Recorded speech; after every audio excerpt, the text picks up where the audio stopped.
And we're back in Warrell. Hawke stream. Okay. Yep. Which is a stone's throw from State Highway 2. Yeah. That Okay. cannot have unfettered access to a waterway. Very good. And there's Yep. the Dairy New Zealand one, but as I say, that can be accessed very readily on a computer. Thank you very much. Thank you, okay. Okay. Righto guys, thank you. We'll just keep the communication going and Yep. yeah, as I say, well done. Okay. Well, I think long term, you'll find your costs of management go down if you adopt that Dairy New Zealand.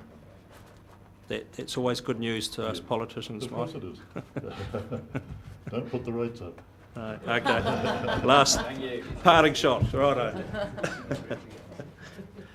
Okay, thanks guys. Now, I'm going to actually have the Hawke's Bay Tourism report now too, on the basis that George Hickton, the chair, has to catch the Paraffin Budgie South shortly, I understand. So, welcome Annie, Mr Hickton.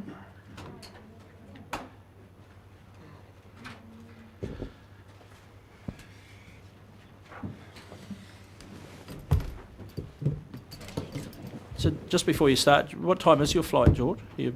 Not till 12. Oh, was it 12? Oh. Yeah. Okay. Oh, well, Everyone? continue. Yeah, carry on. Yeah. We'll get it.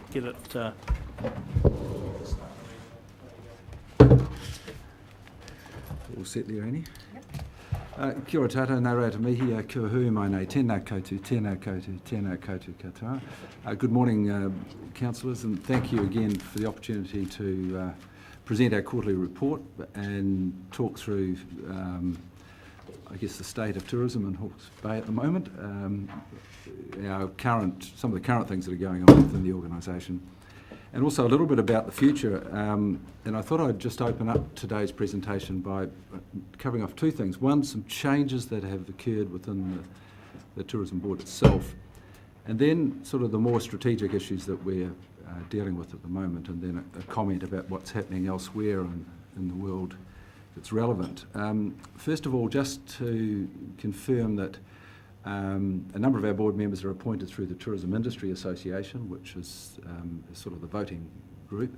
Sam Morton, who you will all know, has stood down as chair of Tourism Industry Association after nearly 4 years in that role.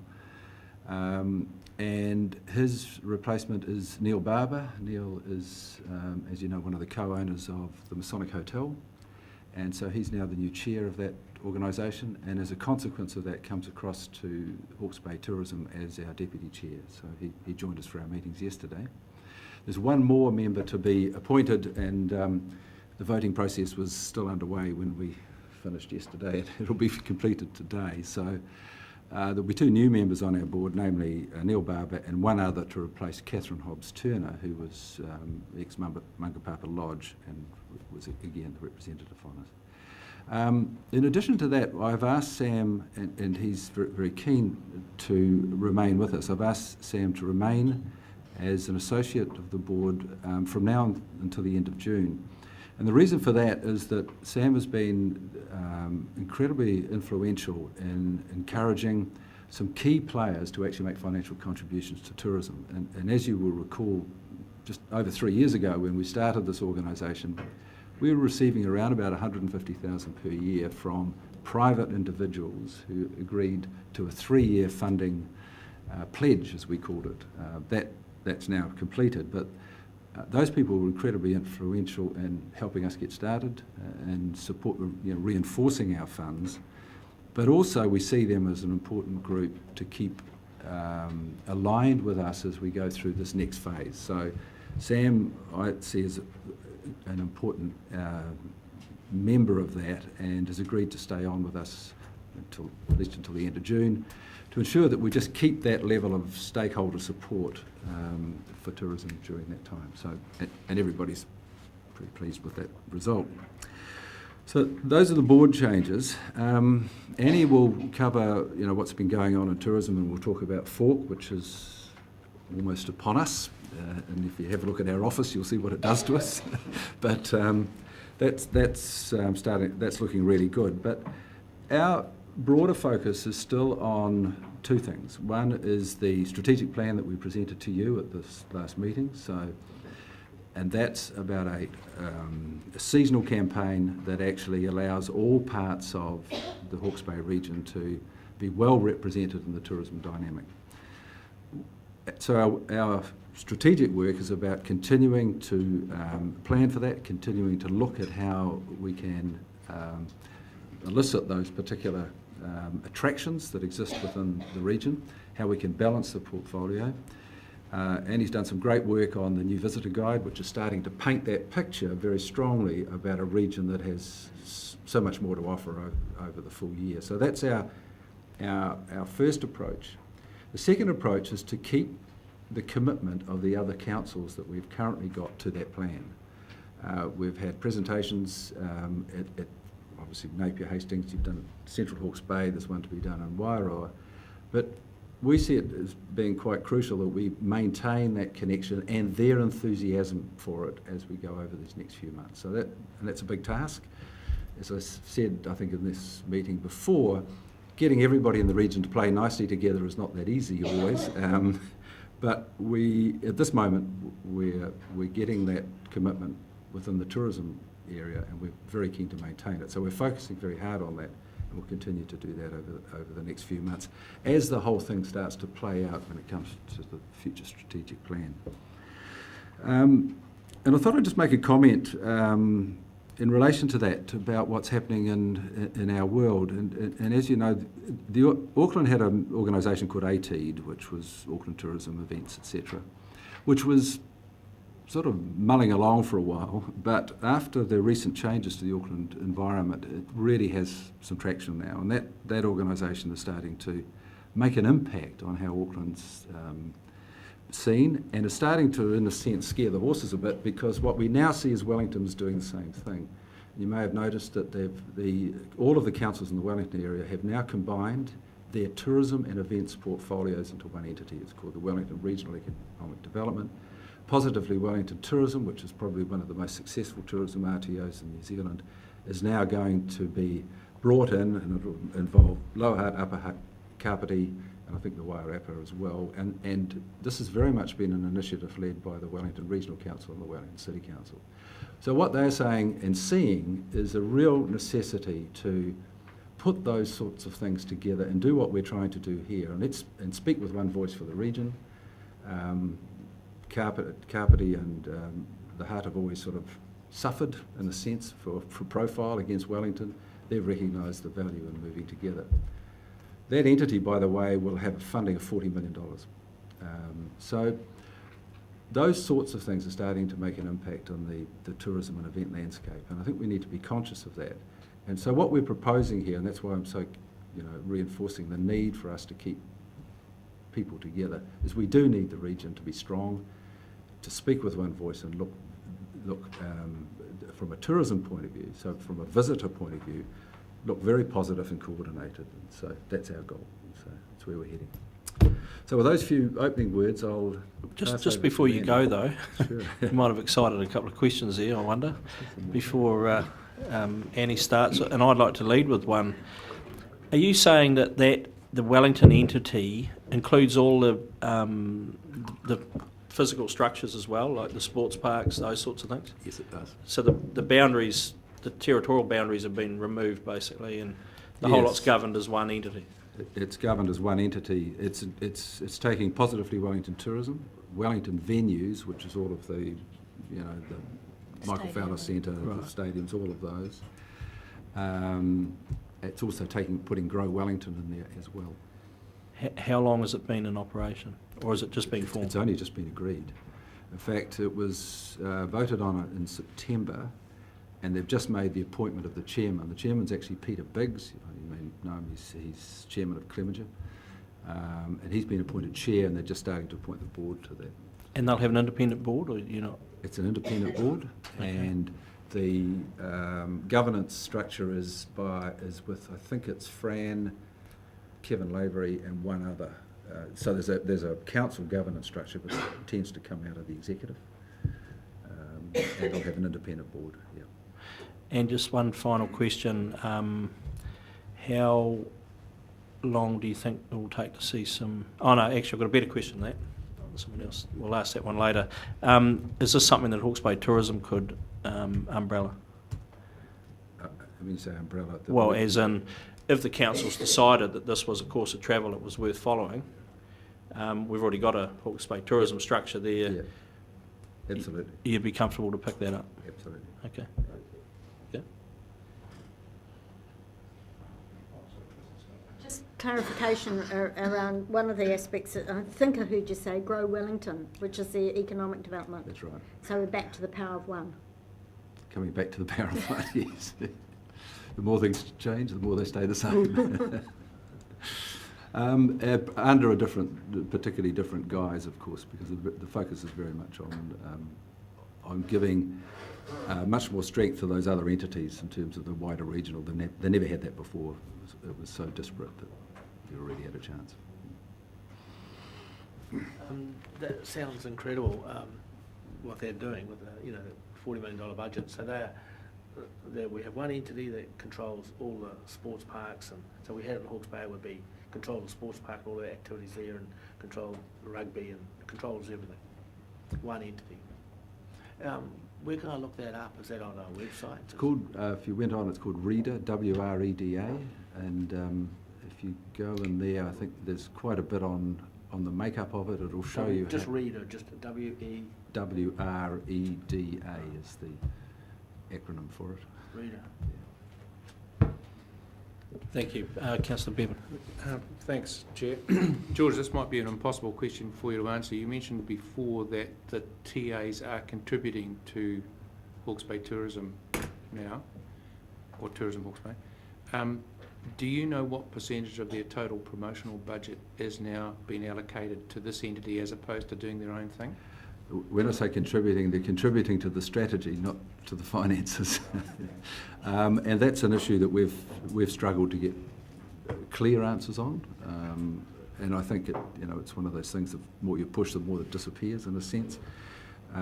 We do know that there are reasonable dollars associated with tourism promotion, but it's been quite difficult up until now.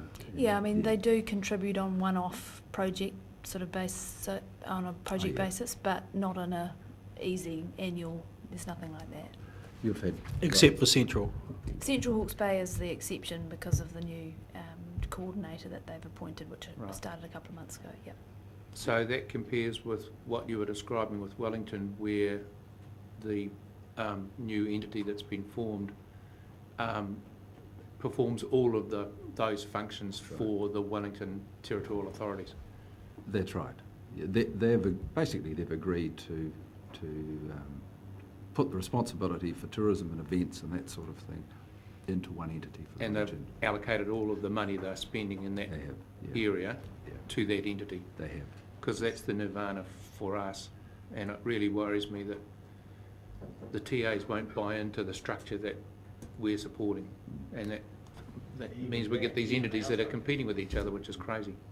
They've obviously spent quite a bit of work analysing the detail of the finances before they've agreed it. If you look at the website, it'll show you exactly where that money's coming from. It's not without its challenges, in that I think the tourism industry will look pretty sharply at it and make sure they're not losing their profile through Positively Wellington Tourism, which it's the best funded RTO in New Zealand. A lot of that's private sector hotel money coming into it. So, I don't think it's not nirvana, but it certainly gives them scale. And when you look at what we're trying to do here on a budget of $850,000 a year, it makes it pretty hard in the longer term if we're not prepared to put all of our assets together so that they work cohesively. And that's all. Whatever that mechanism is irrelevant. We just need to do it really. And that, in my view, really is the next step for tourism in the Bay. Do you get any sense, both of you, from your discussions with the TAs that we might be stepping down that path? I think we're much closer to it than we've been before. I think there's a change and there's a better confidence level and amongst everybody. In developing the seasonal campaign, we had very good support from all of them, and I think the people working in the other councils see it too. But but they have their own masters, so, Councillor Belford. The Wellington example is really a consolidation of the entire economic development function, is it not? It's not just tourism, it's, they're adding... so the 40 million is not just tourism money, it's money, all the economic development activities of that Yep. region, right? Yep. Right. Right, the update. So I'm just going to quickly give you a bit of a state of the nation, and then we'll touch on some of the activity from the first quarter of this financial year. And George has touched on a bit of the year ahead, but I'll just summarise that. So in terms of our arrivals, the most recent data we have is year-end August, which is a shame because September I think is going to be a boomer after the All Black test. But August actually across most regions and internationally we didn't have a great August. Commercial accommodation was down slightly.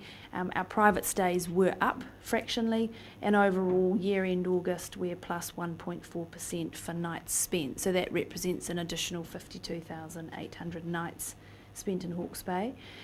We've done a little more analysis around our spend figures. So, and actually yesterday I think MB may have released the new figures, but we didn't have those before I sent this across.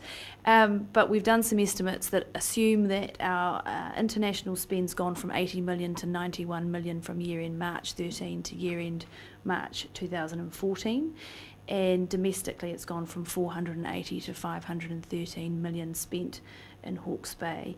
And that's been estimated by Sean Bevan at Economic Solutions, but we'll have the actual data hopefully very soon from MB. What that is looking like is just over 6% increase in spend in the last year, which is obviously what we're tracking in terms of our Tourism 2025 framework, so we're pretty pleased with that economic result.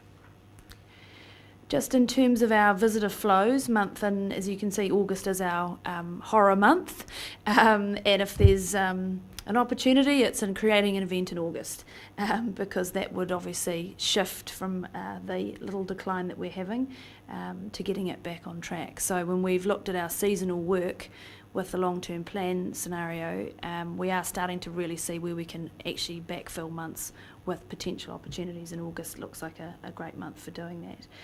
As you can see, we've had quite a few good months in this last period, and we're obviously hoping and expecting a pretty good September to come.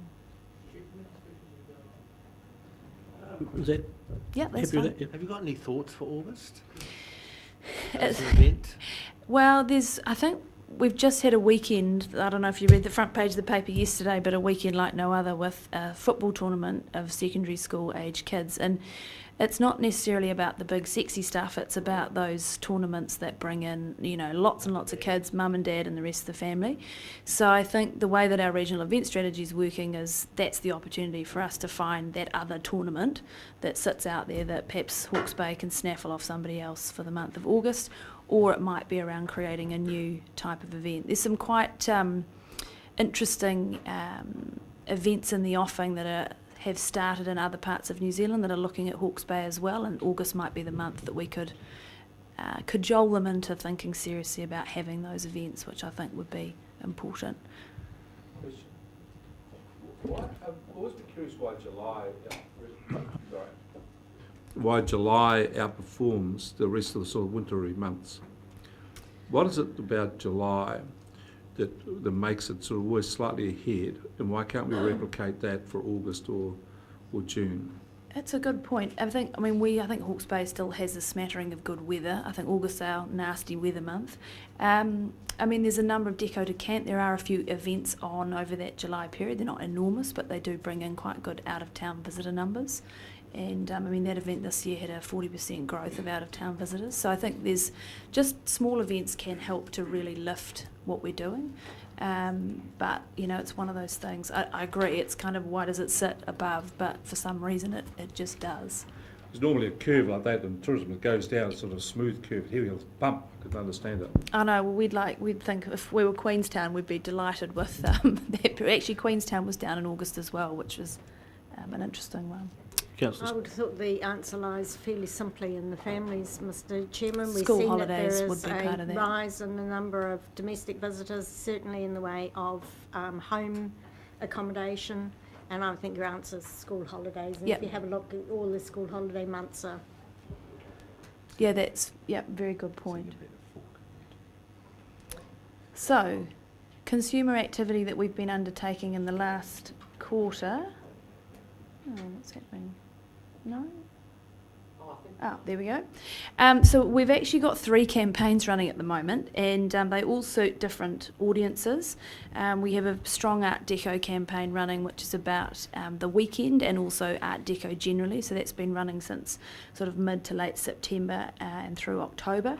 We have our activity around summer fork, so that's been obviously targeting a slightly more foodie upper market in the Wellington and Auckland areas across a number of national websites and in print. And we have a family campaign that's just kicked off, which is really about getting families here for the summer months to enjoy the family activities and the sunshine that Hawke's Bay delivers. So quite heavy on activity. We're trying to sort of front load our activity before the summer season really kicks off.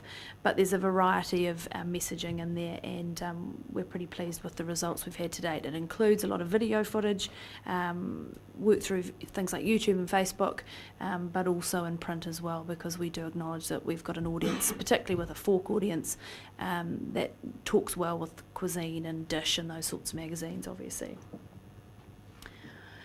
Just in terms of digital, the website's tracking really well. It's about 12% up on traffic, which is great.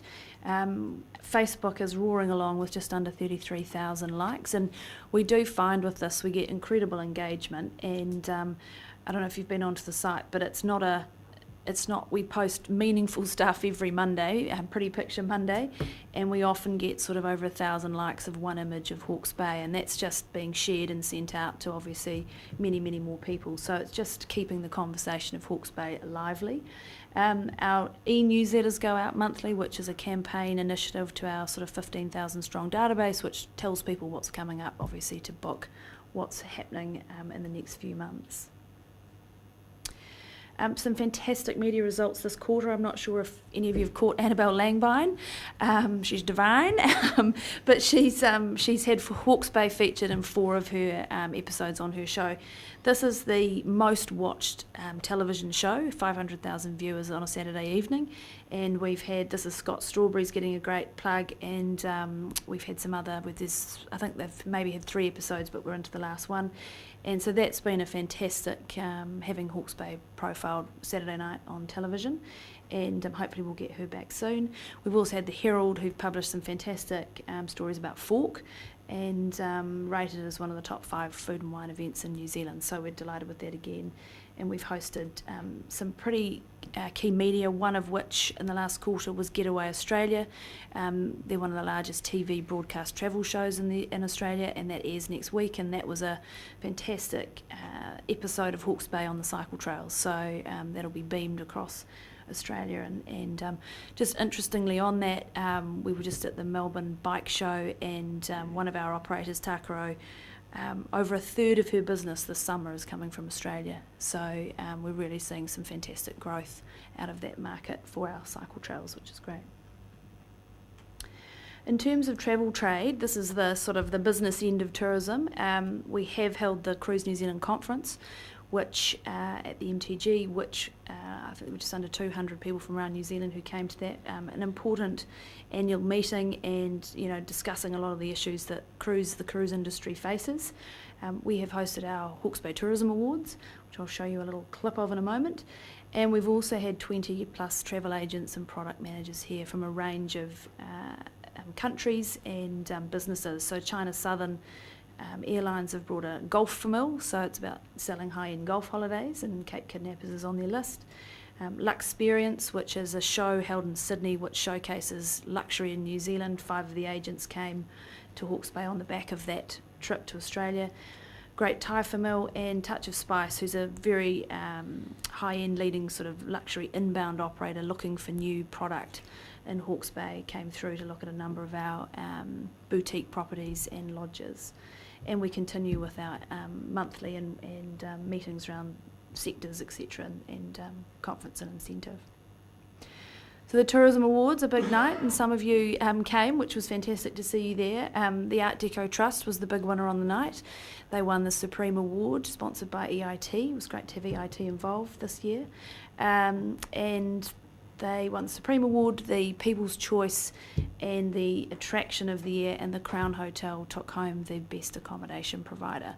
So we had about 150 people at the mission, and I think everyone who went had a pretty good night, particularly the Art Deco Trust. So yeah, a lot of fun, and I think an event now in its third year that's providing quite a lot of structure to tourism businesses, and there's quite a rigorous judging process.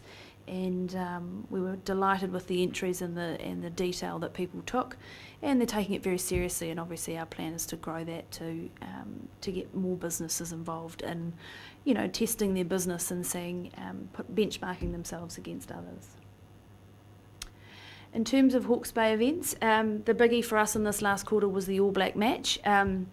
We have created this little lock-up, the Great Match Hawke's Bay, and this is a sports lock-up that we're going to use across future events to kind of bring together what we're promoting. And we developed this in conjunction with Sport Hawke's Bay and a number of the councils and business associations.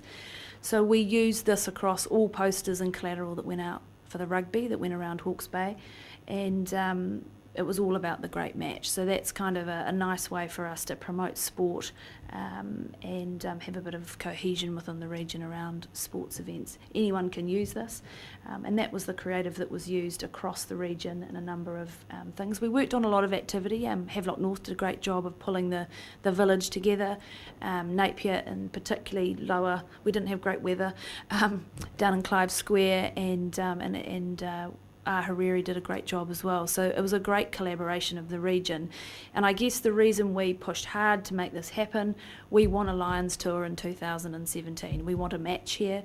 That is the big quest. And so by showing the Rugby Union that we could deliver as a region a fantastic week in Hawke's Bay, that helps us bid for our Lions match in 2017, which will be decided, I think, early next year. So the estimates, we haven't had a final number, but the number that the Rugby Union have talked about is that the region hosted 6,000 visitors, and very loose economic impact of that was between $3 and $5 million for the weekend, which is fairly sizable. And I think for anyone who was here for the week, it was a pretty miserable weather week, but the All Blacks were very present and out and about, which of course kept everyone happy, and people love it. So it was great to have the All Blacks back. A Cricket World Cup. The Cricket World Cup for us is getting closer, and we have 3 matches. But one of the things that we have just had funding approved for from New Zealand Cricket is a range of activity in the region to support Cricket World Cup, one of which is an event that we are calling the Legends of Cricket Art Deco Match. It's 25th of February. And it is obviously with all councils involved, but it will be hosted at the Clifton County Cricket Club. And I'm not sure if many of you have been out there, but that is one of the most extraordinary venues that this region has. And it's on the Nilson's farm at Tiawonga Estate, and Tiawonga Downs rather, and it is an international worthy cricket pitch. So we've had New Zealand Cricket and a whole bunch of characters down to look at it, and they're fairly overawed with what they've seen, and so we're going to create our own little event to promote Hawke's Bay within the Cricket World Cup.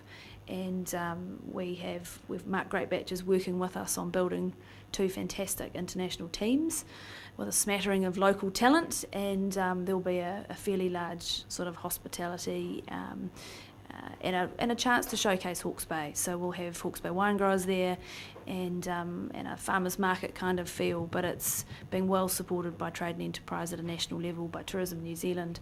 A number of media are coming from Australia, and we think that's going to be a fantastic showcase for us in the build up to our own matches within Napier. So the year ahead, as George has mentioned, a lot of communication at the moment for us with our plan that we presented to you. We had a great session with the Central Hawke's Bay Council last week, and that work continues with the other councils. and the one Wairoa eludes us because of the road being closed on every time we've tried to get up there, but we will. But so far, the reaction's been exceptionally positive, and we're delighted with how this is tracking.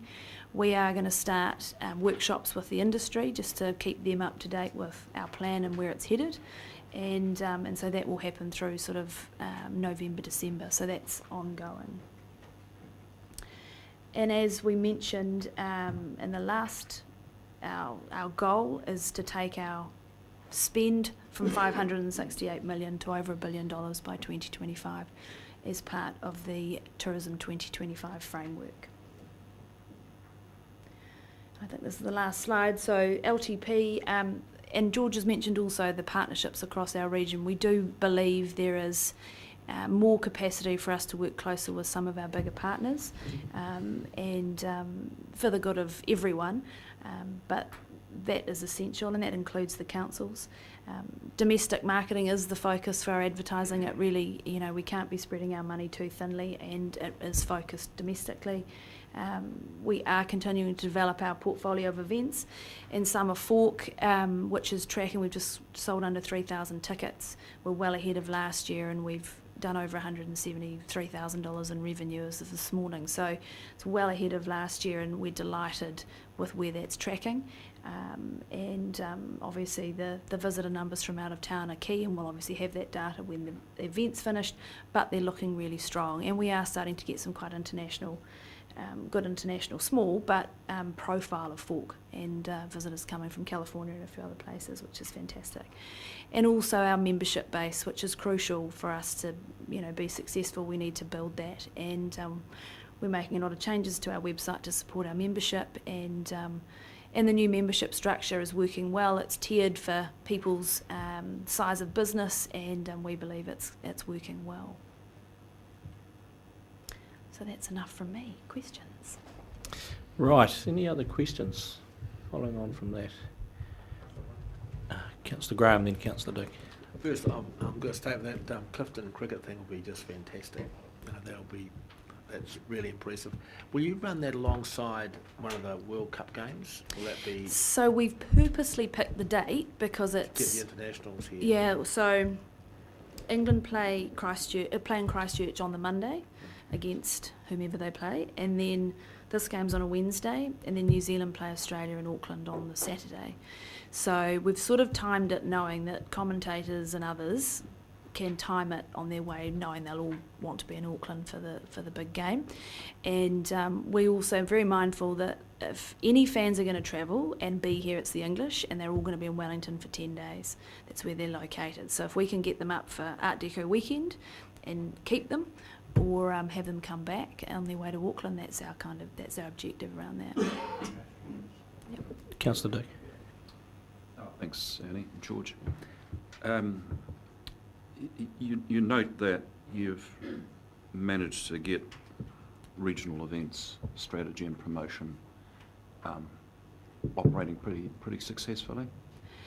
Yes, it is. It's still an ongoing process, and I think we need to do a little more work with some of the senior members of the various TLAs just to have them understand our bigger picture, because we do want big events, but we also want smaller stuff. Absolutely. That fills the gaps in our lower season months. So the big stuff's great, but it costs more money.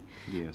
But you can have a fantastic economic impact from, we had the Camellia Association here with 300 people visiting for 4 nights. You can't quibble about those sorts of numbers in a downtime as well. So it's that sort of thing in the like the age group sports events.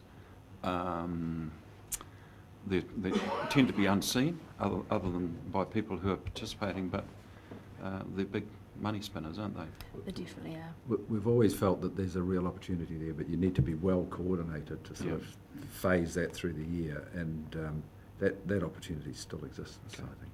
But you're saying that at staff level, there's good collaboration between NCC and Hastings, Sport Hawke's Bay and yourselves. Where is the gap that you're... It's just on some of the... I think we've just got to be a bit more coordinated. We've got to look at our calendar across the year and some of our big events, if we're bidding for them, where do they fit? So it's all about, we've got an events matrix that assesses events for their economic value, and I think we just need to make sure that any event has that applied to it, so that we understand the value of it, because it is, you might have a small event that's here for 10 nights, but that could be far more valuable than a one-off that's never going to come back again. So I think we just have to be a bit more coordinated in that sense. But all the willing's there, and both Napier and Hastings have now got events coordinator staff who are doing a great job, which we haven't had before. Well, that's a major breakthrough in itself, I think. Councillor Pipe. Yeah, Annie, thank you very much, and George too. And I just want to kind of congratulate the team, you and your team, Annie, on what you're doing. Certainly over the year that I've been involved with the board, I've certainly noticed a distinct difference in the relationship, with the territorial authorities and with the tourism industry as well. So everything seems to be bubbling along, and I'd have to say, most probably from what I'm hearing, that relationship has changed dramatically over the last 3 years. Would that be correct? Yeah, I think it has. We've been working at it pretty hard, but we've got good, willing partners, so we're delighted with where it's at. I think it helps that we're still here. Yeah. One of the things you didn't mention, I just wanted to raise. Consistency about it. Yeah. Cruise industry. How's that? Can you maybe just tell us a little bit about the developments and the changes that are going to occur? Yeah, there are some not so calm waters perhaps ahead in the next few years in terms of ships into port. This year will be okay, but then following two, there's a bit of a drop off in ship numbers into Hawke's Bay. That is a concern. It's a fairly large number of passengers that won't be visiting. Cruise schedules do change, so we're hoping that with a bit of lobbying and talk we can work things out. And so, cruise is positive for the industry, but we need to make sure we maintain those numbers. Ships are getting larger. How are we, how's the port going to manage to cope with that? And we obviously want cruise ships with higher spending passengers than some of the ones that are coming too. So it's still, according to economic analysis, it's worth $20 million to Hawke's Bay's economy, and it's a very important piece of a lot of operators' annual planning budget. But again, it is also very fickle, and we are at the hands of the cruise lines, and if we don't deliver a great product, then they can easily choose to go elsewhere. And there's a number of factors. Sydney's a factor. If Sydney doesn't get it right, then New Zealand doesn't actually get it right. So there are a huge number of factors involved in cruise, and most of them are completely out of our hands, unfortunately. One more question, Councillor Bevan. Thanks, Chair, and thank you for your report, Annie. I guess the thing that stands out for me the most when I read through this information that you provided to us in our papers is that 70% of people that visit here, domestic visitors, are visiting family and friends. That's an extraordinary number, and it really surprised me. Just looking at this chart here where you are comparing visitor nights for other regions for August, there are two standouts, Coromandel 28% up and Gisborne 21% up. Have you any idea what they were doing? Because that's just completely out of skew with the they're others. both off pretty small bases. They're both fairly low. I think Coromandel's only 28,000 arrivals and 27 and Gisborne's 17, so they are off a pretty low base. But they still must have done something. Well, Gisborne, I'm not sure when they have their food and wine event, but yeah, and that's where a region can have a spike. You might have, like we've had the Central Football Tournament, they may have had a sports age tournament over that period. The Coromandel also, I think, is very close to Auckland, so they have the benefit of a fine sunny weekend, and you see that exodus depart, and that may have been some of the shift in Coromandel. I can do some digging and see if there's anything specific that was on over that period. My thinking is there may be a learning for us in those numbers, that's all. Yep, thank you. Okay, you've got a new question, righto. George, Annie, it's a pleasure Draw it as to a always. close. And I have a question for you. We have an Hawke's Bay Airport director in the room, obviously. I'm wondering, are you doing any work with the Hawke's Bay Airport and the opportunities that they've got going on for growth as well? Definitely, they're a very important partner. They've supported us this year financially and for the next 2 or 3 years. We do a lot of work with them in terms of how we deliver the visitor experience within the airport, and we're working with them on a number of things at the moment, how that can be improved. In the past, we've worked pretty closely with trying to get reduced fares and opportunities with Air New Zealand, and so we'll keep battering away at that, and obviously looking at some of the other opportunities around competition. But yeah, we are certainly working really closely with Wayne and Nick and the team. They'd be our biggest financial supporter now. Yeah. So we'll try and round this up. Councillor Scott? Just a quick question around Film Hawke's Bay. Obviously, they're a frequent submitter to us on the annual plan, and we always go back and say work with Tourism Hawke's Bay. You do refer to them here. Can you sort of give us some indication of what sort of assistance you're able to give them?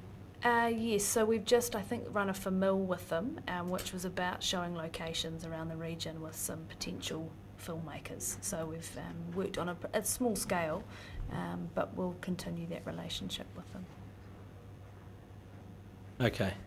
Right, no further questions. Thank you, councillors. Someone happy to move that we accept this report?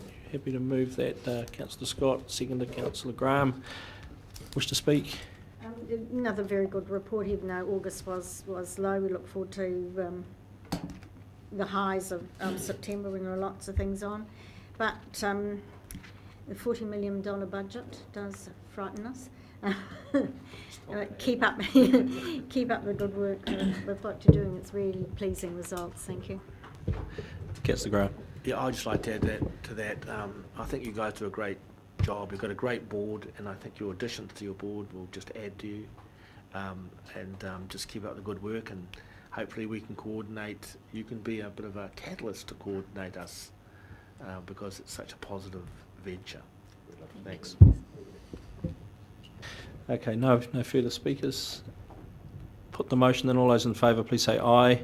Contrary, no. Carried. Thank you, people. Thank you. Right.